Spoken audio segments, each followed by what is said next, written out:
The European Parliament voted on June 9th to approve the use of digital COVID certificates to travel within the EU, and it's now up to member states to choose which rules they'll apply. Currently, travelers need to undergo COVID testing and quarantine almost every time they cross a border within the EU. Ideally, the certificate would allow carriers to simply scan and go, rather than test and wait. Here are the details.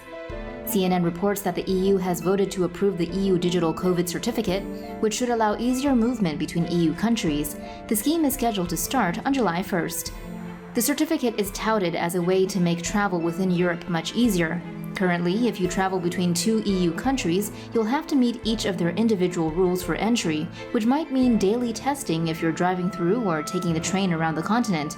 The certificate will log 3 things: the holder's vaccination record, negative tests, and a record of previous infection. In participating countries, the certificate should allow carriers to simply scan and go. It should eventually be valid in all EU member states plus Iceland, Liechtenstein, and Norway. Switzerland is also looking likely. Travelers can choose a paper or digital certificate, and EU countries are urged to not add extra requirements for entry, although it is conceded that in some cases, countries might still require additional testing. Only vaccines approved for use in the EU will count, so Sinovac or Sputnik V, for example, wouldn't count. At least that's the bloc-wide rule, but individual countries can tweak the rules. Currently, the EU has approved vaccines from AstraZeneca, Pfizer and Biotechs, Moderna, and Johnson Johnson. As of June 8th, there were only 9 EU states signed up, those being Bulgaria, Croatia, the Czech Republic, Denmark, Germany, Greece, Lithuania, Poland, and Spain. CNN says it expects the other 18 nations to join soon. So far, eligibility is for EU citizens and their families, plus legal residents. However, an EU spokesperson told CNN that the EU expects to open the scheme up to non-citizens, including Americans. Pfizer and BioNTech announced on Monday, November 9th, that their coronavirus vaccine is more than 90% effective in preventing COVID-19 in those who have not previously been infected with the virus. Here is how the vaccine works. An mRNA vaccine is based on the genetic sequence of the novel coronavirus and not the actual virus. mRNA is short for messenger RNA. Pfizer and BioNTech's SARS-CoV-2 vaccine uses the genetic blueprint for the spike protein that codes the virus, according to information published on Pfizer's website. The spike protein is used to synthesize an mRNA sequence. This is packaged into a lipid nanoparticle carrier. Lipid nanoparticles protect the mRNA from degradation inside the body and facilitate its delivery to the targeted cells. The lipid nanoparticle carrier transfers the mRNA and its copies of genetic instructions to the cytoplasm of a cell, where the ribosomes are found. Once inside the cell, the mRNA instructs the ribosomes to produce the coronavirus's spike protein. By itself, the spike protein is harmless. The spike protein is then displayed on the surface of the cell. This simulates a coronavirus infection, thus triggering the body to mount an immune system response. Reuters reports that Pfizer and BioNTech said that they have found no serious safety concerns and expect to seek U.S. emergency use authorization this month. Phase 3 clinical trials enrolled 43,000 participants and it reported only 94 lab-confirmed COVID-19 infections. So when might this vaccine be available at a medical facility near you? Pfizer and BioNTech said if granted authorization, they could produce up to 50 million doses in 2020. Each vaccine requires 2 doses. Then they could produce 1.3 billion doses in 2021. Of course, someone will have to pay for this. In July, the two companies reached an agreement with the U.S. to supply 100 million doses for $2 billion as part of the Trump administration's Operation Warp Speed. Oh, and the vaccine has to be stored at temperatures of minus 94 degrees Fahrenheit. But as Anthony Fauci told CNN, the bottom line is, as a vaccine is more than 90% effective, which is extraordinary. Up until now, Taiwan has been one of the few countries not to experience a major outbreak of COVID-19, a fact widely attributed to its imposition of early and strict border controls, according to the BBC. The country's proud record, though, is now under threat after a surge in new infections inside its borders, and it brings up some major questions about Taiwan's response. First, here's the background to those questions. Taiwan on Monday, May 17th, announced 333 local COVID-19 infections, a new single-day record since the start of the pandemic, according to Taiwan News. The surge in infections continues to occur predominantly in the north of the country. New Taipei City again reported 97 cases on Sunday and Taipei 89, and those figures have now increased again. Taiwan's government had already responded to the increasing infection rate on Saturday, bringing in strict new measures in Taipei and New Taipei City, including mandatory mask wearing at all times while outside, outdoor gatherings being limited to 10 people, and indoor gatherings limited to 5. Businesses are also being asked to register customers before allowing entry. According to The Guardian, Wanhua District, one of the most heavily affected areas in Taipei, also saw trucks carrying decontamination teams cleaning its streets on Sunday. Citizens have already responded to the new measures by largely emptying out the streets, and Taipei's metro system reported a 60% fall in passengers on Saturday. However, some panic buying at supermarkets has taken place. Taiwan has taken delivery of a total of 316,200 doses of the AstraZeneca vaccine. However, as of May 15th, only 186,149 doses had been administered, according to Taiwan Central News Agency. The rate is now increasing, with 32,251 people receiving the vaccine in Taiwan on Friday. Okay, so 3 questions now need answering. The first is a full lockdown needed? According to The Guardian, Health Minister Chen Shizhong has already announced remote learning for some school years and issued guidelines for hospitals to prioritize symptomatic COVID cases. He also told people to increase hygiene efforts and avoid unnecessary travel, saying that personal responsibility is very important. But is it enough? Question 2. Why has vaccine uptake been so low in the country until now? According to Taiwan Central News Agency, until this weekend, Taiwan was operating a self-paid vaccination program in order to avoid wasting excess vaccines that hadn't been taken up by priority patients. Was it because of skepticism about vaccines, or complacency because the country hadn't been hit by COVID-19 in the same way as others, or both? And now for question number 3, perhaps the weirdest one. Does disinfecting streets like this actually work?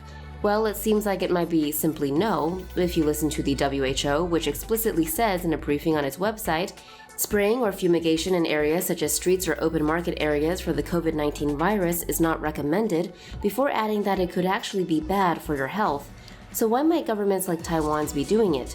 Lisa Bricknell and Dale Trott, lecturers in environmental health at CQ University in Australia, write in The Conversation that based on our knowledge of the conditions required for disinfectants to work, we suspect these activities are as much about authorities being seen to do something as about actually stopping the spread of COVID-19. What do Bahrain and the Indian Ocean island nation of Seychelles have in common? According to the Wall Street Journal, they have both relied predominantly on the China-produced Sinopharm COVID-19 vaccine, and both have also experienced recent spikes in infections, despite large percentages of their populations being fully vaccinated. The picture, though, is a bit more complicated than it seems. Here's what you need to know.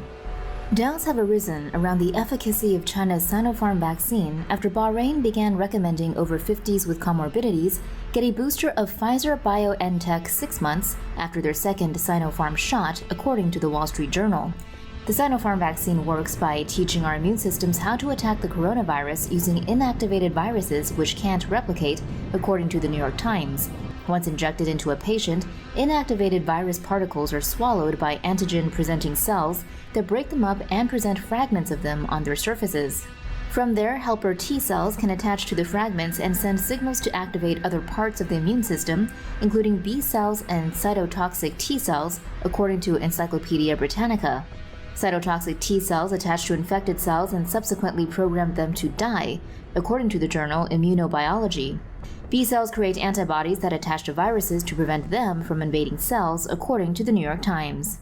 The idea behind the Sinopharm vaccine is that the body's immune system remembers this response using memory B cells. It is then ready to help reproduce the same specific antibodies if it comes into contact with a functioning coronavirus, according to the New York Times. The Washington Post reports Bahrain may have been prompted to recommend Pfizer and Biotech booster shots after the country saw its worst wave of cases since the pandemic began in recent weeks. This came despite having vaccinated almost half of its population, mostly with the Sinopharm vaccine. Bahrain's Undersecretary of Health, however, pointed out to the Wall Street Journal that despite the recommendation, more than 90% of people hospitalized in this country's current COVID-19 wave had not been vaccinated and insisted that Sinopharm offered a high degree of protection. In Seychelles, it is a similar story. Despite 63% of its population being fully vaccinated and 57% of those receiving Sinopharm doses, in May, average cases rose to 400 new cases daily, up from around 50 in April, according to the BBC. However, similar to Bahrain, of those who required admission to a hospital, 80% hadn't been vaccinated. The country's health commissioner, Jude Gedeon, underlined the meaning of that statistic in an interview with local newspaper Seychelles Nation, saying, "All the approved vaccines are effective at preventing severe illness and death from COVID-19. We know from national experience and report that they are less effective at preventing transmission. So at least one of the effects we may be watching here is that the Sinopharm vaccine prevents serious illness developing, but doesn't prevent the coronavirus from spreading." However, there are still more explicit doubts expressed about the vaccine's efficacy. According to the BBC, the head of China's Center for Disease Control and Prevention, George Gao, appeared to address the issue when he said, "We will solve the problem that current vaccines don't have very high protection rates," in a press conference reported by the Associated Press in April.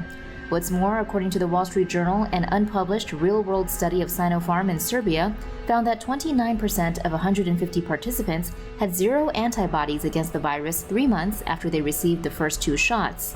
Olgica Jerkovic-Jakovic, the doctor who headed the study at the University of Belgrade, told the Wall Street Journal directly, "The Sinopharm vaccine is not immunogenic enough, and it appears that its impact is especially low on elderly recipients." For its part, the WHO's assessment of the vaccine, based on multi-country trial data from tens of thousands of people, was that it was 79% effective against symptomatic SARS-CoV-2 infection 14 or more days after the second dose, and vaccine efficacy against hospitalization was 79%.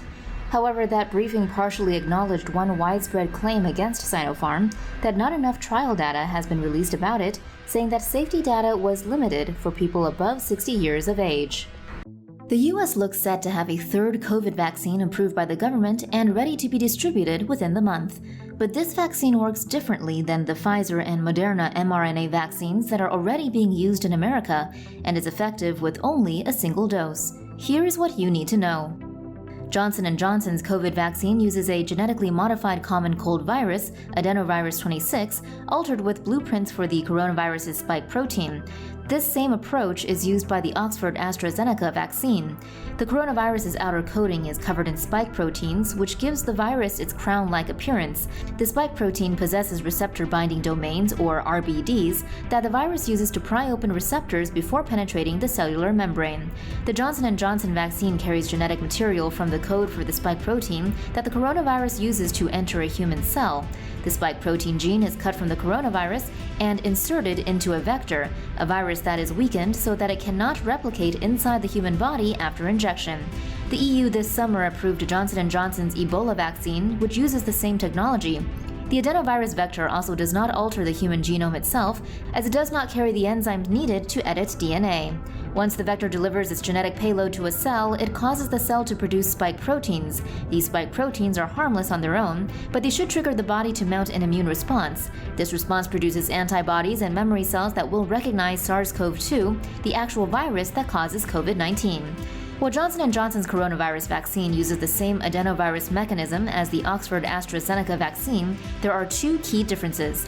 First, the Johnson & Johnson vaccine only requires 1 dose. The Oxford AstraZeneca vaccine requires a second dose given 4 to 12 weeks after the first. Second, the Oxford AstraZeneca vaccine was 90% effective in preventing COVID-19 in clinical trials. Johnson & Johnson has yet to release full data from its trial, but according to its press release, the vaccine was 66% effective in preventing moderate disease 28 days after injection. However, the company said in a press release that it was 85% effective at preventing severe COVID, and no one died or was hospitalized within 28 days of getting their shot. By comparison, Pfizer and Moderna's vaccines, which uses a relatively new technology that relies on a strand of genetic code called mRNA or messenger RNA, showed more than 90% efficacy from the Phase 3 trials. The University of Oxford and AstraZeneca say their vaccine is 90% effective in preventing COVID-19 in clinical trials. The vaccine works in a different way than those from Pfizer and Moderna, and it may be easier to distribute. Here is how it works. The COVID-19 vaccine made by AstraZeneca and the University of Oxford uses a genetically modified common cold virus from chimpanzees, altered with blueprints for the coronavirus's spike protein. The coronavirus's outer coating is covered in spike proteins, which give the virus its crown-like appearance.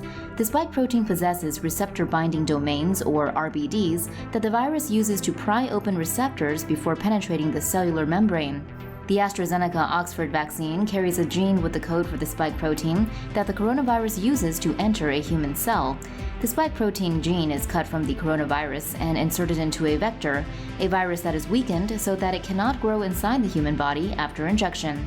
The AstraZeneca Oxford vaccine's chimpanzee adenovirus vector was previously used to make an Ebola vaccine. The chimpanzee adenovirus is genetically modified so that it cannot infect people, while the gene with the code of the spike protein is inserted. Once the vector delivers this genetic code to a cell, it causes the cell to produce spike proteins. These spike proteins are harmless on their own, but they could trigger the body to mount an immune response. This response produces antibodies and memory cells that will recognize SARS-CoV-2, the actual virus that causes COVID-19. Unlike Pfizer and Moderna's vaccines, the AstraZeneca Oxford vaccine does not need to be frozen, which would make it much easier to distribute. And the AstraZeneca Oxford vaccine involves a more traditional method by using a harmless virus as a vector.